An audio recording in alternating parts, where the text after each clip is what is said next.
Okay, so we're here at the Cycling Canada AGM, here at the Best Western Hotel, right near the Milton Velodrome, which is slated to open up late November. And we're here with Jacques Landry, who's the head of high performance at Cycling Canada. And he and I were just talking a moment ago about when he started. I had interviewed him back in 2008. So it's about 6 years, Jacques, that you've been at the helm of the organization. And before we talk about Milton and where things are going, why don't you do a little recap for us and for people, because you've obviously seen the association going through an exciting time building up to Milton, and give us your perspective since when you started back in 2008. Sure. I mean, when I started in 2008, I was actually we started off and we had done a 360 review before I came on board, and identified some areas that we need to improve it in the organization as it pertains to high performance. Sure. So coming out of that, my role basically was to implement a lot of the recommendations that came out of this 360 review. Some of the recommendations were enhance the coaching, enhance the daily training environment of our athletes, enhance the programming, enhance the sports science and sports medicine services that go to the athletes. So all those things we've over time since 2008 have implemented these things at different various speeds, but sure. Effectively we've been working very strongly at implementing outright these changes. So right now, I mean, when I came into the position in 2008, obviously there were a lot of gaps that needed to be filled. There always will be gaps. I think if you want to be ahead, you have to think that you're not ahead, and try and always bring that gap, try and bridge that gap as much sure. as possible. So there obviously has been improvements. At this point in time, right now, as you mentioned, we have one of the best training facilities now that will be opened in a few weeks, that we will be centralizing our activities out of, and that's the Milton Velodrome. In the past, we've on the track side anyway, we've used the Los Angeles Velodrome for lack of any other 250 meter IF standard facility. Sure. We are going to transition into Milton, and what we've identified, and a lot of countries before us have identified, is that to enhance our performances, we need to centralize. And so while we have been using the Los Angeles facility as centralization, now it's really going to be optimizing the centralization through Milton, meaning that we'll have the coaches in place on a daily, the sports and science people on a daily in that environment in Milton, which will in fact increase our chances for performances down the road, whether it be Rio or even looking down the road in Tokyo. So that's really exciting for us on the track endurance or track sprint side of things. And when we look at our other programs, we've started our centralization with BMX out of Abbotsford in the Supercross track that's located in Abbotsford, British Columbia, and that's actually where our head coach is, Ken Cools, who we've acquired. He's been in the position for about a year and a half now, and he's done some wonders with that group of athletes. So we're actually building a good system, solid system in the BMX community as well, with having brought Ken Cools on board. Mountain bike continues to be one of our strong events, obviously with Catherine Pendrell with her second world champion sure. title this Big year news. out of Norway. Dan, who is leading our program, mountain bike program, is doing phenomenal work on the lead side of things, with Ian Hughes coming on board as well in the last 2 years as our development coach. So the program's growing on that side, and we're looking to see a bit more quasi centralization happening in the mountain bike area. More so, it's going to happen organically, but more so having more athletes coming into Victoria, working with Dan in a centralized environment or quasi-centralized environment. And then we have the para programs that have been running very well. We've had some bumps in the road, but right now our last performances in Greenville at the World Championships have kind of opened our eyes and said, okay, well, we have to kind of regroup here and find and look where we are, where the gaps are, and really focus on those gaps, because time is of the essence. We have 2 years to go, basically, to Rio, and we just really have to refocus on some simple things sometimes, sure. just to get it right. So that's where we are right now with the high performance programs. If I want to circle back to the track, our track programs, and we've done, in the last year and a half or so, we've actually started aligning our road and track endurance programs. And the reason we're doing that is basically because we've identified, as is the case with top cycling countries like New Zealand, Australia, Great Britain have done in the past, is through the track program, through the track endurance program, you're building these solid road riders, but they go through the track program first because we find that they've acquired some skill sets, technical skill sets, good work ethics through the track because they are always in the daily training environment with a coach, which is something you can't always control when you're just a road rider because you don't have your coach there every day on Sure. a daily working at pedal stroke, working at technique, and so on and so forth. So the idea to merge, if you will, or align the road and track program is not a new idea. It's been No. done before. Mm-hmm. Great Britain, through Peter Keane in 2000, made that move in 2000. 14 years later, I can say, and I think nobody can really deny it, that Great Britain was one of the top cycling nations across the board. So changes have had to happen. I think right now it takes time to actually see those changes and reap the benefits of these changes.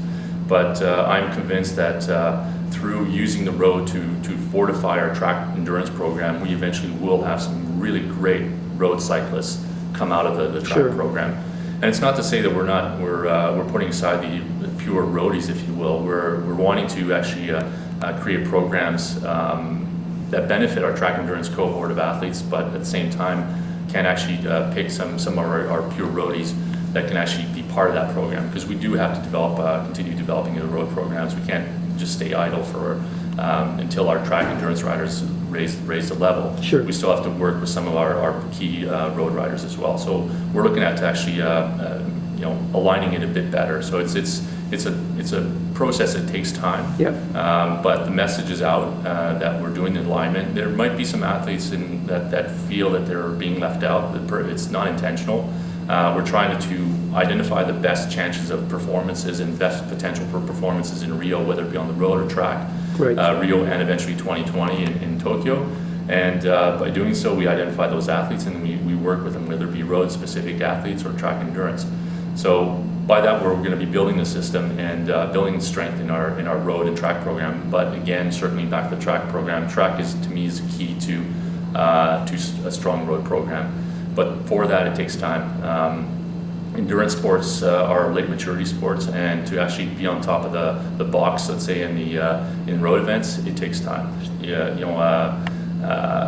Bradley Wiggins did not win the Tour de France overnight. He started with the track program, got really proficient using the track, medaled in the team pursuit, medaled in the IP, and eventually shifted over to the road. And I think right now he's actually, after winning the Tour de France, after winning titles in the time trial at the Olympics in London, he's actually shifting back to the track.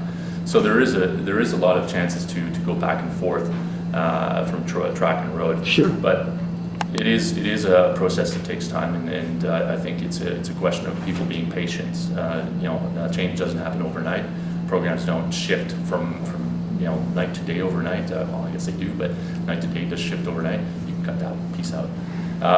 But at the end of the day, it takes time. It takes time to build a program and to build a solid program. And it might take 1, 2, 3 quads. So we're looking at down the road at 12 years.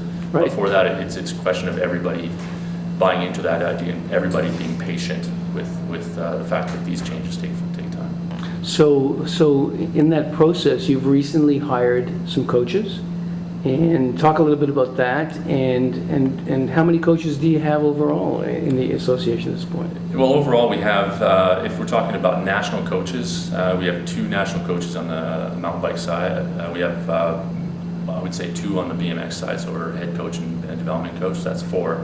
We've acquired, we now have 3 track coaches, so that's we're up to 7.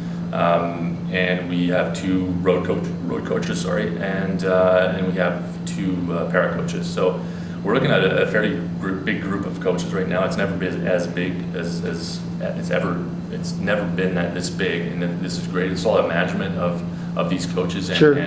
and the programs that these coaches run. But ultimately, we're offering more services to our athletes, at least our targeted athletes, and getting better services through that.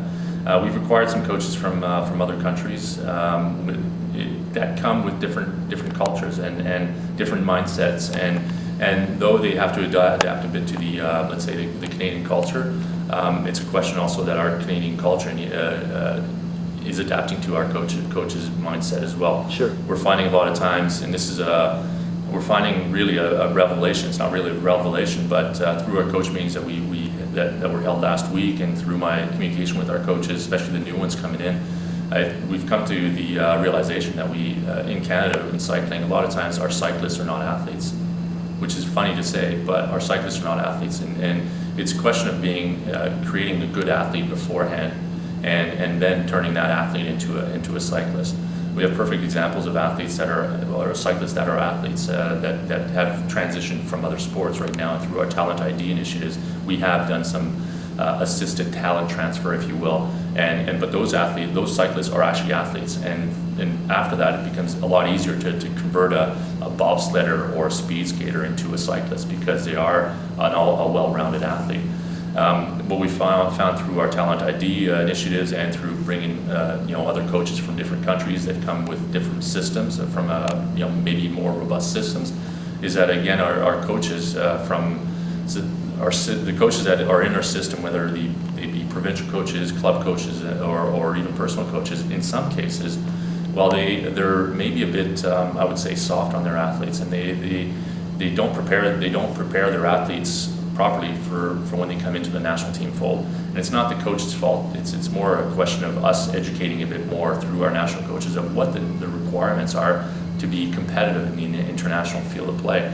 Unfortunately, and that's something that we have to tackle, is in some cases the provincial coaches or club coaches have never been in the international field of play, so they don't know what to expect. So they're just going on field to a certain degree, thinking, working out of textbooks maybe, and this is what the periodization should look like for my athlete.